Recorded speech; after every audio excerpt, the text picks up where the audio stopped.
My name is Jackie. I moved here from South Dakota, but I spent most of my adult life in Denver, Colorado.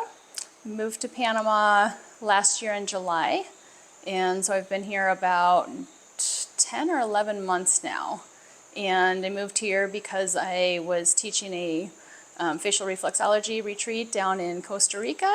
Loved the weather and the climate, and I met a guy down there who was telling me about Panama, so I decided to check Panama out and came down here on the Panama relocation tour, liked it, and decided to try it out. So I used to be a nurse. I was an RN for 20 years, and then I got out of that, started working in aesthetics. I moved to Panama because I love the nature. I love seeing birds, the stars, the clear skies. In South Dakota, I had a goat farm as well, and just being able to raise the goats without having to worry about the snow and the water bowls freezing and all that stuff seemed like a good idea. So I decided to try it out and see what I thought. So I live in a small town called NUARIO. It is between Las Tablas and Tonesí on this mountain road. And I first discovered this area when I took the bus from Las Tablas to Cambutal. And there's just this beautiful winding road with mountains, and the temperature was cooler than where I was living in Petití. And I just really liked the temperature. And so since I was looking for houses anyway, I talked to my realtor and I said, if you can find me something on this area, that'd be an area I'd be really interested in. And it took a few months, but she found this place that I'm living at now. I live in a pretty rural area here near NUARIO, and we have a couple of cool attractions. We have it's called the Monkey Bridge, and it's one of the bridges that's heading back up to Las Tablas, and a lot of times you'll see monkeys sitting on the bridge, particularly in the evenings. But you can actually go underneath the bridge, and there's a river there with some watering holes or some swimming holes, and so I like to sit in the water sometimes and just hang out there. There's some rocky areas you can go for a little hike, and then if you go the other direction, kind of towards the beaches, then there's a Mirador Cantina on the right side of the road, and so it's a great place to grab a drink if you want to drink, or a ceviche or something like that. Okay. For my daily routine here in Panama, because I have the farm, I usually get up, make myself coffee, and then I'll bring my coffee down and let the goats out. I do have close to 15 acres, so I'll walk the goats around the property, get a good little hike in the morning. Then I'll usually be out there with the animals for a couple hours, making sure they have water and food, and then walking them around the property. Then as it starts to get warmer, then I'll put them back in their fence. I'll come up and do some work, eat some breakfast. Then around middle of the day, it might be if I'm going to socialize, I might go to Chitre for lunch or meet up with a friend, at the beach or something like that. So kind of do stuff in the middle of the day, and then as it's getting cooler again at night, again, I'll take the goats out and make sure the animals are set for the night. Maybe get some reading in or watch a TV show or something like that.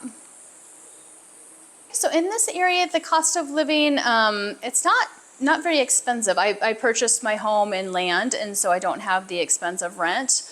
I would say my electricity is, if I'm using the air conditioning a lot, which I personally don't, but when I have visitors, it can get up to $80 a month. When it's just me, it's usually $20 to $30 a month, so not very expensive. Food is, I eat very well. I probably spend about $100 a week. You could easily do less than that. I'd say my biggest expenses are kind of the farm expenses and getting that going for right now. But yeah, my monthly living costs, just looking at my regular expenses, probably $600 to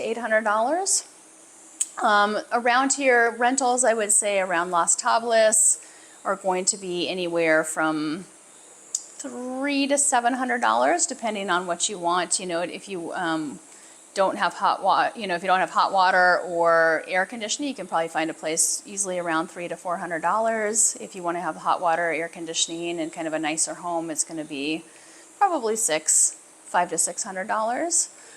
So pretty reasonable. Gas, I would say because I live, more rurally, I do spend more money on gas. But I do have a diesel pickup that gets very good gas mileage, so I'd probably say I spend $150 a month on gas.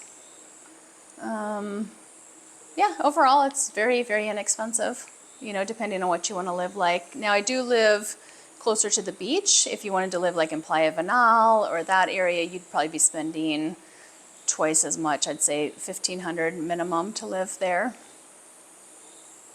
So for healthcare here, healthcare is very cheap. I personally don't use healthcare very much because I do facial reflexology and I haven't really been sick in a decade, so I just use those techniques whenever I feel something coming on or if I have a headache or something like that. So, however, I do have a friend who had to have his appendix out. He had to go to the hospital in Los Tablas for, I think he was there 3 or 4 days, and his total bill was only $100. So I don't carry health insurance here. One of the big reasons why I actually wanted to move to Panama was because I didn't want to pay for health insurance in the States for something I never used, but I didn't want to be in a situation where I had an accident or something and needed to use healthcare and not have health insurance. So here I feel like you don't need health insurance, particularly if you're already healthy. You can pay out of pocket and it's very reasonable. So I feel really safe where I live. I have some neighbors that live at the end of the driveway and they are always keeping an eye out for like who's coming and going, but I've never felt unsafe in Panama. I feel like the people are very nice. People are always looking out for you. Yeah, I don't think I've ever felt unsafe here at all, and that's in contrast to how I lived and felt in Denver. Just with the way Denver was changing with crime and stuff like that, I was beginning to feel unsafe and not enjoying living there because of it. So I have both internet and cell phone here. My cell phone is through Tigo and it's $26 a month. When in the US I was paying $65 a month. And my internet I go through Starlink and that is $52 a month. I did have another internet service set up here at first, but it was pretty slow and not really reliable. I do find that the electricity goes out here sometimes, so I do have a backup battery, because I do work online, and so I do use that frequently just in case the electricity flickers on and off. Moving to Panama has changed my life. I feel like everything's just more calm, less stressful. Yeah, I feel like I'm not driving in traffic very often at all. Sometimes I get stopped by, like a cattle drive or something like that, or the other night the fair was going on and we had a lot of horses and things like that. But other than that, I feel like it's nice to not drive in traffic, and the people are so nice and friendly. So I feel like there's just so much less stress, and I just, enjoy my days more now. So I usually do most of my grocery shopping down in Pedicey. There's a Friday market, and so there's a lot of fresh food there. It's where I get my meat and my eggs. There's also a goat farmer that shows up every week that has like yogurt and ice cream and stuff like that. So I get most of my groceries there in Pedicey. Otherwise, I'll go up to Las Tablas. Usually on Thursdays, there's an expat get-together for Thursdays at lunch in Chitre, and then I'll do my grocery shopping afterwards at either Reba Smith. There's also a really cool market in Chitre called Merca, and you can get fresh vegetables and fresh seafood and meats and different stuff there. There's a bunch of different vendors there, and so it's a really cool market that I usually go to about once a month and pick up a bunch of stuff. I chose Panama Relocation Tours because it looked like it was very well organized. It looked like they had a good system for helping people if they decided that they wanted to move to Panama. I decided to do the tour and just see what I thought about Panama in the first place, and then see if it was something I even wanted to do after the tour.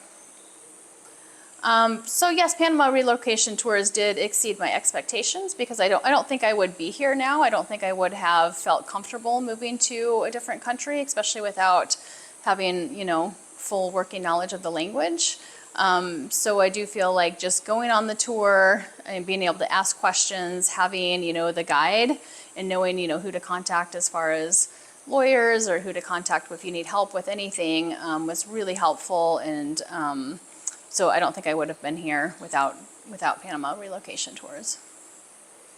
All right, if you're considering moving to Panama, I highly recommend the Panama Relocation Tours, or at least purchasing the Panama Relocation Tours guide, because that'll give you everything that you need. I've heard of so many people that have had issues with a bad lawyer, or getting in contact with somebody who charges them a lot more or takes their money. So I do feel like Jackie has vetted all of her people in the guide, and so you just know that you're going to get good service. You're going to get people that you know will help you, and it just helps making the move so much easier, and just knowing that there are people that you can trust and work with and call if you need any help.